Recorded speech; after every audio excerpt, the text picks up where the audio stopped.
How's it going? Friday, January the 12th, 2024. Ken Arzone here.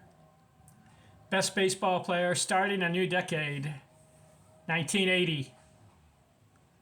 Let's see which stars become the best baseball player for each year this decade. 1980. Willie Wilson. I looked it up, looked the stats, combined all the American National League players together. He won 4 categories out of 13. Most hits, 230. Whew. 200 hits is a good year. How about 230? Most triples, 15. Most singles, 184. And the most runs scored, 133. I'm giving 1980 Willie Wilson. George Brett had the batting title that year. Remember? 390. Mike Schmidt had the home runs. Robin Yount the doubles. Cecil Cooper runs batted in. Brett had the slugging and the on base and the batting average, but he had 3. Willie Wilson had 4. Willie Randolph, the walks, Ricky Henderson, stolen bases, and Mike Schmidt, total bases. Schmidt had home runs and total bases, but that's only 2. Brett had 3, but Willie Wilson, I'm giving it to him, 1980. 4 categories. Let's look at the year. Plays 161 games. 705 at-bats. How about that? Boy, used to think that 500 at-bats was pretty good for a season. 600 is very good. How about 705? And what does he do? He gets 230 hits, 133 runs scored, bats 326, just hit 3 home runs. So he's not a slugger, by the fact that he led the league in singles. 357 on base, 421 slug. So he's not in the Hall of Fame, though. Willie Wilson. 2,154 games, and he gets 2,207 hits. So about a hit a game. Career batting average, 285. He played till he's 38, but just quite couldn't get there to the Hall of Fame status. If I was him, I would have kept playing, try to get the 2,500 hits, try to get over 300 career batting average. He ended up with 2,207 hits and 285.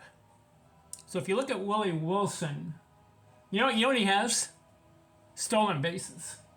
668. Woo, that's very good. Man, if you can steal 500 bases in 19 years, 20-year career. Let's say you played 20 years and you stole 500 bases. How many would that be a year?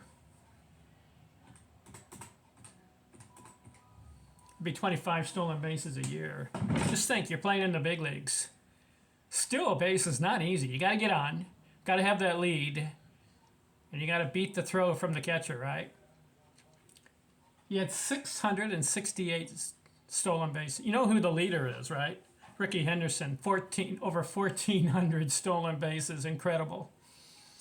All right, Willie Wilson, I'm giving 1980. How about 230 hits? Did you know that was his breakout year? Because for the rest of his career, he never got 200 hits again. In fact, his high after that was about 194, which is pretty good. But then he was in the he had a 185, had a 170, and 170. He was on pace. But right around age 32, 33, kind of tailed off. 1989, he's 33 years old. He only had 97 hits. Then he had 89, 70, 107, 57 to finish out his career. He wasn't into the 180s, 190s every year. But 1980 is the breakout year. He bats .326 and gets 230 hits, which leads the league, and gets 133 runs scored, leads the league. Triples leads the league, and singles leads the league. Willie Wilson. He could have been a Hall of Famer if he had just been a little bit more consistent and maybe played a little longer and got more of those 200 hit season. He has the capacity to get 200 hits by getting 230. But he didn't do it again. He didn't get over 200 again. He got 195, he got 185. If he had gotten 4 or 5 200 hit seasons and ended up with 26, 27, or 2,800 hits and had a 300 batting average, he could have made the Hall of Fame. Willie Wilson takes care of 1980. New decade. Who wins 1981?